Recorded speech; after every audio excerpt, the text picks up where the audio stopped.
4 বছর পুরনো একটা স্যামসাং S20 যেটা 2020 সালের দিকে রিলিজ হয়েছিল এবং 2024 সালে এসেও এই ফোনটা কিন্তু বেশ পরিমাণ সেল হচ্ছে।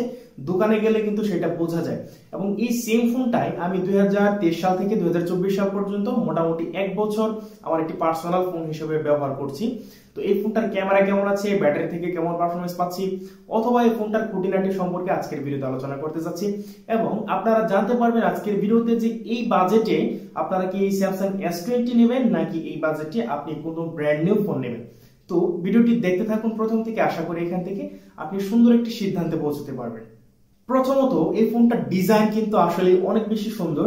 2020 সালে যখন এই ফোনটি রিলিজ হয় তখন কিন্তু এটাতে সুন্দর একটি কার্ভ ডিসপ্লে দিয়ে দিয়েছিল এবং এই ফোনটার ডিসপ্লেতে রয়েছে হচ্ছে 6.2 ইঞ্চি একটি ডাইনামিক অ্যামোলেড 2x ডিসপ্লে।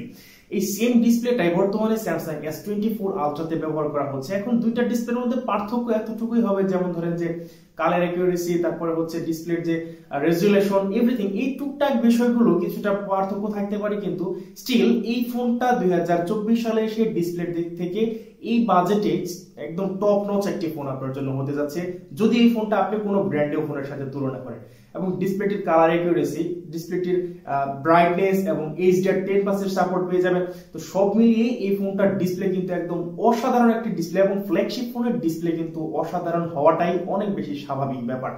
এই ফোনটা যখন আপনি সরাসরি সূর্যের আলোতে চালাতে যাবেন, তো সেই ক্ষেত্রে এই ফোনটা চালানোর জন্য আপনার ডিসপ্লে জনিত কোন রকম প্যারা খেতে হবে না। এটার ডিসপ্লে ব্রাইটনেস কিন্তু যথেষ্ট ভালো পেয়েছি এখন পর্যন্ত 2024 সালে এসে। গাইস, এই ফোনটার ক্যামেরার কথা বলতে গেলে এটার মেইন শুটারটি হচ্ছে 12 মেগাপিক্সেলের এবং এটার সাথে মেইন খেলা হচ্ছে 64 মেগাপিক্সেলের যে টেলিফটো লেন্সটি ব্যবহার করা হয়েছে ওইটাতে। 64 মেগাপিক্সেলের টেলিফটো লেন্স কিন্তু আপনি যখন ফটোগ্রাফি করতে যাবেন বা ভিডিওগ্রাফি করতে যাবেন সেই ক্ষেত্রে কিন্তু দুর্দান্ত লেভেলের কাজে দেবে। এবং সেই সাথে এই ফোনটার সাথে 12 মেগাপিক্সেলের একটি আলট্রা ওয়াইড ক্যামেরাও কিন্তু ব্যবহার করা হয়েছে। যখন আপনি 2024 সালে এসে এই ফোনটা দিয়ে আপনি ফটোগ্রাফি করতে যাবেন, দেখা যাচ্ছে যে আপনি এখান থেকে একদম প্রফেশনাল মানের ফটোগ্রাফি গুলো পেয়ে যাবেন। এবং ফ্ল্যাগশিপ ফোনের যে বৈশিষ্ট্য, এই সকল বৈশিষ্ট্য এই ফোনটার ক্যামেরা কিন্তু ধরে রেখেছে। তবে একটা সমস্যা আছে, যখন আপনি এটা দিয়ে পোর্ট্রেট মোডে ফটো উঠাতে যাবেন তখন আপনি যদি আপনার হাতকে একদম স্টেবল না রাখতে পারেন, সেই ক্ষেত্রে দেখা যায় যে ইজ ডিটেকশনের ক্ষেত্রে একটু হিমশিম খায়, বা মাথার চুল বা এই ধরনের ছোট ছোট যে বিষয়গুলো এগুলো ডিটেক্ট করতে একটু প্যারা খায় ফোনটা, যেটা আসলে 2024 সালে এসে বাজেট বিবেচনায় একটু স্যাক্রিফাইস করার মতোই আমার মনে হয়। এবং এই ফোনটার ফটোগ্রাফি কিন্তু একদম দুর্দান্ত লেভেলের। এটা দিয়ে সর্বোচ্চ 8K রেজুলেশনে 30 FPS এ ভিডিও রেকর্ড করা যায়। যদিও 8K রেজুলেশনে ভিডিও সবার প্রয়োজন হয় না, 4K 60 FPS ই মোর দ্যান এনাফ। এবং এইটা দিয়ে আপনি 30x পর্যন্ত জুম করতে পারবেন, যেটা আপনার AI এর মাধ্যমে একটু ইনহ্যান্স করে আর কি, যেটা আর কি মোটামুটি কাজে লাগানো যায় আর কি। তো এটা দিয়ে আবার একটা মজার বিষয় হচ্ছে, আমি চাঁদের ফটো তুলেছিলাম এবং চাঁদের ফটো তোলার ক্ষেত্রে ফোনটা থেকে কিন্তু ভালোই প্যারা খেতে হয়, হাত একদম স্টেবল রাখতে হয় এবং চাঁদটা ওই যে 100x এর মতো না আসলেও আর কি, মানে শখ থাকে যেটা যে চাঁদের ছবি তুলবে, তো ওইটা পুরা করা যায় আর কি।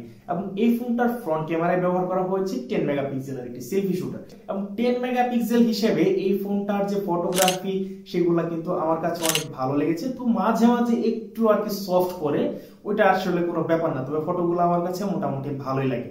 তো এইখানে ফ্রন্ট ক্যামেরায় যে শুধুমাত্র একটা ক্যামেরা দিয়েই বসে আছে বিষয়টা কিন্তু এমন না। এটার সাথে আপনারা একটি আন্ডার ডিসপ্লে ফিঙ্গারপ্রিন্ট পাবেন, যেটা যথেষ্ট ফাস্ট এবং অ্যাকুরেট আপনার ফোনটিকে আনলক করে দিতে পারে। সেই সাথে এই ফোনটার ডিসপ্লেতে আছে হচ্ছে ফেস আনলক সিস্টেম, মানে প্রয়োজনীয় সব ধরনের সেন্সরি থাকছে ডিসপ্লেতে, HDR10+ এর সাপোর্ট, এবং ডিসপ্লের যে সকল বৈশিষ্ট্যগুলো আপনি চান সবগুলো এখান থেকে পাবেন। এবং HDR10+ এর সাপোর্ট থাকায় যখন যারা যে মুভি টুভি দেখেন তাদের একদম হাই গ্রাফিক্সের বা একদম হাই রেজুলেশনের ভিডিওগুলো দেখার ক্ষেত্রে ওইটা অনেক বেশি কাজে দেয়। তো এইটার ব্যাটারির কথা বলতে গেলে এইখানে আপনারা পেয়ে যাবেন 4500 mAh এর একটি ব্যাটারি। 2024 সালে এখন পর্যন্ত ফোনটাকে 4 বছর ব্যবহার করার পরেও মোটামুটি স্ক্রিন অন টাইম পাওয়া যায় এটা থেকে 5 থেকে 6 ঘন্টার মতো। কিন্তু আপনি যখন এটা দিয়ে গেমিং টেমিং করতে যাবেন সেই ক্ষেত্রে কিন্তু আবার এত বেশি ব্যাটারি ব্যাকআপ পাবেন না। এবং এটা যদি আপনি নরমাল ইউজ করেন সেই ক্ষেত্রে আপনি একদিনের মতো ব্যাটারি ব্যাকআপ পেয়ে যাবেন। এবং এই ফোনটাকে সর্বোচ্চ 25 ওয়াটের একটি চার্জার দিয়ে চার্জ করা যায়, যেটা চার্জ হতে মোটামুটি 1 ঘন্টার মতো সময় লাগে। এটা আর কি মোটামুটি ভালোই লেগেছে আমার কাছে বিষয়টা। তবে ফোনটি যখন আপনি কিনবেন তখন কিন্তু এই ফোনটার সাথে আপনি কোনো প্রকার চার্জার পাবেন না। তার কারণ হচ্ছে এই ফোনগুলো কিন্তু প্রিয়ন হিসাবে বাইরে থেকে আসে। যখন এই ফোনগুলোর ওনার সেল করে তখন কিন্তু অনেক সময় চার্জার দেয় না বা বিভিন্ন কারণে চার্জারগুলো আপনি পাবেন না, এবং সেই কারণে আপনাকে অবশ্যই ভালো একটি চার্জার নিতে হবে। সেই ক্ষেত্রে আমি অ্যাঙ্কর অথবা স্যামসাং এর যে জেনুইন বা অরিজিনাল চার্জারগুলো আছে ওইগুলো নেওয়ার জন্য আমি সাজেস্ট করব, যদি আপনি স্যামসাং S20 নেন। তো এইবার এই ফোনটার প্রসেসরের কথা বলতে গেলে ফোনটা মোট দুইটা ভ্যারিয়েন্টে আসে, একটি হচ্ছে এক্সিনোস ভ্যারিয়েন্ট এবং আরেকটা হচ্ছে স্ন্যাপড্রাগন ভ্যারিয়েন্ট। তো এই ফোনটার প্রসেসর সেকশনে থাকছে হচ্ছে স্ন্যাপড্রাগন 865, যেটা কিন্তু ফ্ল্যাগশিপ লেভেলের একটি প্রসেসর, যেটা 2020 সালে ফ্ল্যাগশিপ প্রসেসরই বলা যায় না, শুধুমাত্র ওই সময়ের সবথেকে সেরা প্রসেসর ছিল স্যামসাং এর।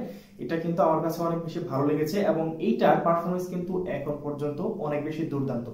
ফোনটাকে রান করবে হচ্ছে অ্যান্ড্রয়েড 13, মানে অ্যান্ড্রয়েড 10 পর্যন্ত থাকে কিন্তু আপডেট করে এটা অ্যান্ড্রয়েড 13 পর্যন্ত চলে আসা যায়। আমি বর্তমানে এই ফোনটাতে অ্যান্ড্রয়েড 13 ব্যবহার করছি, যেটা কিন্তু মোটামুটি ভালোই। এখন পর্যন্ত সফটওয়্যার জনিত কোনো ইস্যু এই ফোনটি থেকে পাওয়া যায়নি। যেহেতু এখানে One UI আছে, সেখানে কিন্তু সফটওয়্যার জনিত কোনো ইস্যু বা বাগ ভাল্লুকের কোনো ইস্যু এখন পর্যন্ত পাওয়া যায়নি। তো ফোনটার UI এর পারফরমেন্স কিন্তু ওভারঅল অনেক বেশি দুর্দান্ত ছিল। সো ভাই লোক, আমি যদি এখন বলি 1 বছর ব্যবহার করে এই ফোনটা থেকে কেমন পারফরমেন্স পেয়েছি, তাহলে আমি বলবো এই ফোনটা ব্যবহার করে আমি একদম ফুললি স্যাটিসফাইড। তার কারণ হচ্ছে ফোনটির ডিসপ্লে কিন্তু অনেক বেশি দুর্দান্ত এবং এই ফোনটির ডিসপ্লের কালার অ্যাকুরেসি, কালার টেবল এবং এই ফোনটির রেজুলেশন কিন্তু অনেক বেশি দুর্দান্ত লেগেছে আমার কাছে। যেটা এই ফোনটার বর্তমানে যে সকল 20-25 হাজার টাকার ফোন আছে ব্র্যান্ড নিউ, ওইগুলোর সাথে কম্পেয়ার করলে ফোনটা কিন্তু অনেক বেশি দুর্দান্ত, মানে ওইগুলা ফোন এই ফোনটার সাথে কোনোভাবেই কম্পিট করে না ফোনটার ডিসপ্লের ক্ষেত্রে। এবং এই ফোনটা থেকে অন্যান্য সব দিক থেকেও যদি কম্পেয়ার করা হয়, যেমন ক্যামেরা, তাহলেও কিন্তু এটা সবার থেকে এগিয়ে থাকবে 20-25 হাজার টাকার ব্র্যান্ড নিউ ফোনের কাছে। এবং ব্যাটারি ব্যাকআপটা একটু কম ওইটার থেকে, মানে ব্র্যান্ড নিউ ফোনের থেকে এটা একটু কম পাবেন। এটা পাওয়াটা অস্বাভাবিক কোনো ব্যাপার না, যেহেতু এটা মোটামুটি 4 বছর আগের একটা ফোন।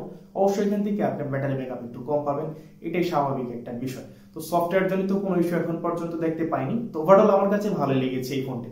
তো এখন এই ফোনটি আপনি নেবেন নাকি কোনো ব্র্যান্ড নিউ ফোন নেবেন? দেখুন, আমি বরাবরই বলে থাকি যে আপনারা ব্র্যান্ড নিউ ফোন নেন। তার কারণ হচ্ছে এই ফোনগুলো বাইরে থেকে যখন আসে এগুলো মোট 4টি গ্রেডে আসে।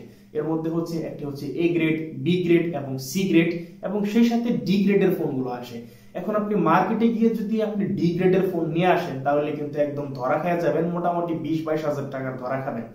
কিন্তু আপনি A গ্রেডের ফোন যদি আপনি বাছাই করে নিতে পারেন, দেখে শুনে বুঝে যদি একটি জেনুইন ফোন নিতে পারেন যে ফোনটি এখন পর্যন্ত খোলা হয়নি, তাহলে কিন্তু আমার মতো এই ফোনটা আপনি লং টাইম ধরে ব্যবহার করতে পারবেন। ফোনটি থেকে আপনি জেনুইন একটি ব্যাটারি পাবেন, জেনুইন ডিসপ্লে এবং জেনুইন ক্যামেরা পেয়ে যাবেন। মানে ফোনের যখন পার্টস পাতি রয়েছে ওইগুলা কিন্তু একদম জেনুইন পাবেন এবং জেনুইন পারফরমেন্স কিন্তু এই ফোনগুলো থেকে আপনি পাবেন। এই ফোনটার আরো কিছু খারাপ দিক আছে, যেমন এই ফোনটা মোটামুটি ভালোই হিট জেনারেট করে যখন আপনি এটা দিয়ে লং টাইম ধরে ভিডিও রেকর্ড করতে যাবেন, এবং লং টাইম ধরে গেমিং করার ক্ষেত্রেও কিন্তু ফোনটা মোটামুটি ভালোই হিট জেনারেট করে।